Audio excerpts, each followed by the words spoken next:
la Cour de justice de la Communauté économique des États de l'Afrique de l'Ouest, CEDEAO, a rendu une décision, le mardi 10 juillet 2024, concluant que l'État togolais avait enfreint le droit au travail d'Abigim Magiliwe et de 52 autres personnes. Les plaignants ont accusé le Togo de violation de leur droit au travail, de leur liberté d'association et de leur droit de ne pas être soumis à une détention arbitraire.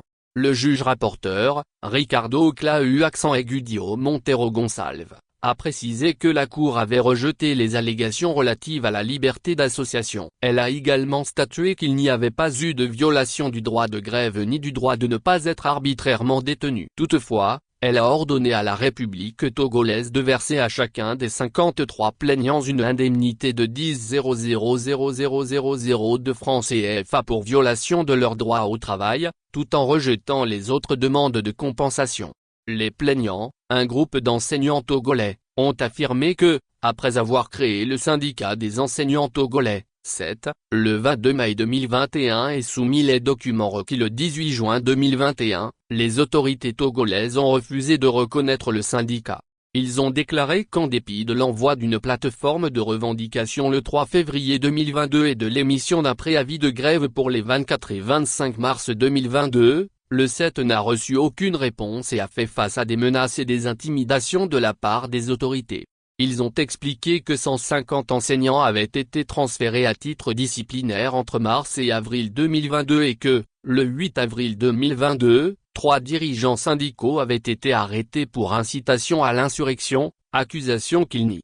Ils ont ajouté que, le 25 avril 2022, certains enseignants avaient été licenciés ou suspendus pour avoir participé à la grève. De plus, le tribunal de Lomé a interdit l'utilisation de l'acronyme CET, décision que les plaignants ont contestée, soutenant que la protection devrait se concentrer sur le nom ou le domaine, et non sur l'acronyme.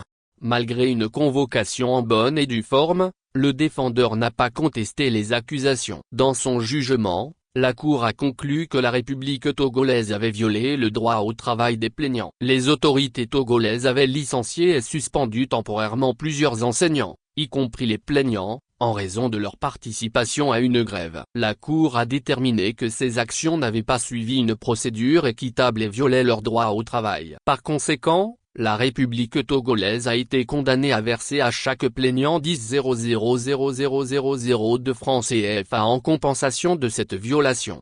La Cour a également conclu que le droit à la liberté d'association des plaignants n'avait pas été violé. Le syndicat des enseignants togolais, CET, n'a pas été reconnu en raison du non-respect par les plaignants des procédures mises à jour requises par le nouveau Code du travail, entré en vigueur le jour de la création du CET.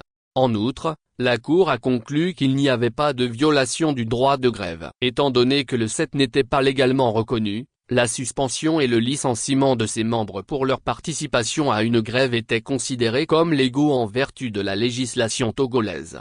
Enfin, la Cour a statué que la détention de 3 membres du CET, accusés d'incitation à la révolte, ne constituait pas une violation de leurs droits. Les détentions ont suivi une procédure légale et les détenus ont été libérés dans les délais légaux.